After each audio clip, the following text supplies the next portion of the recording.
Ketika ada pilihan pemenang karya arsitektural istana negara di calon ibu kota baru diumumkan, saya ilfil. Maaf ya, asli saya hilang feeling, ilfil. Bukan pematung atau perupa yang karyanya luar biasa tersebut yang membuat saya ilfil. Namun lebih karena keilmuan arsitektural ruang, bangunan tata kota yang bablas nggak berkarakter itu yang saya lebih melihatnya tidak keren. Mungkin ilmu saya rendah, jauh lebih rendah dari si pemilih yang memenangkan karya perupa legendaris tersebut. Tapi dalam hati saya berkata, toh nanti kalau Newmind menjabat, ibu kota baru nggak akan jadi kenyataan dan pindah ke Penajam tersebut.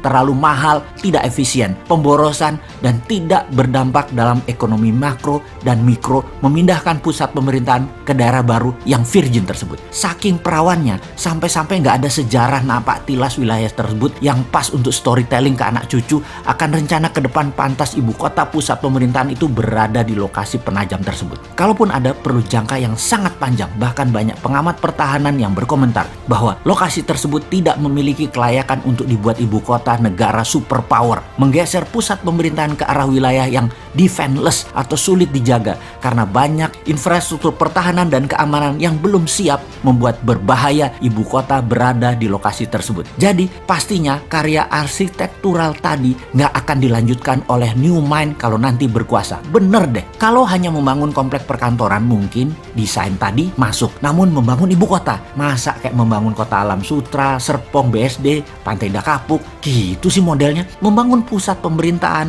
itu membangun Wakandanya Black Panther. Sekali lagi, Black Panther ya, bukan Blackpink. Bener deh, kalau Newmind pusat pemerintahan tetap di utara Jakarta, bekas tanah reklamasi. Sekalian buat benteng laut utara Jakarta. 5.000 hektar itu New Wakanda. Full teknologi, full digital, paperless, kontrol satelit, telekomunikasi jalur baru, e-rupiah, digital aset, dan banyak lagi ke depannya yang dunia pemerintahan butuhkan. The real e-government. Masa membangun ibu kota di abad 21 kayak membangun properti perumahan gitu sih? Hanya casing doang.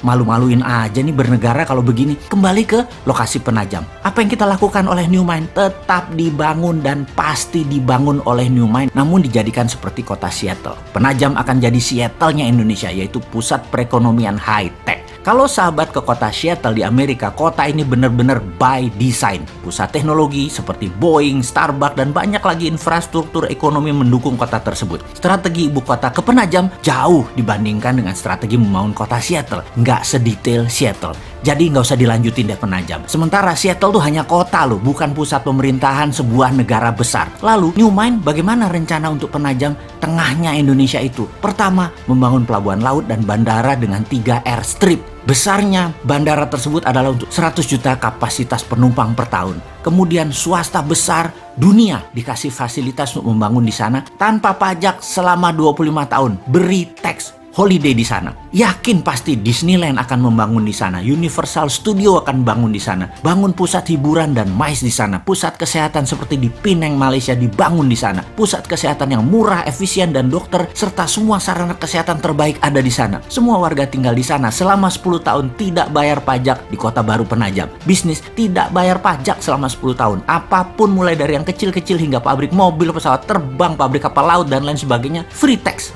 Berlaku e-rupiah di Penajam dan pendanaan lewat SWF e-rupiah printing money di Penajam. 2.000 triliun dibanjiri di Penajam dengan e-rupiah setiap tahunnya selama 15 tahun ke depan. Yakin pasti 2 juta populasi akan pindah dalam 5 tahun ini dan 10 juta populasi akan ada di 25 tahun dari sekarang. Indonesia di tahun 2045, Penajam adalah darlingnya Indonesia. Kemudian pusat pemerintahan di Pulau Reklamasi yang sekaligus membangun Great Giant Wall dam laut untuk menahan banjir Jakarta serta pertahanan laut utara pusat pemerintahan tersebut. Di sana adalah e-government pertama di dunia dan e-rupiah pendanaannya. Aduh, jadi kangen masa depan.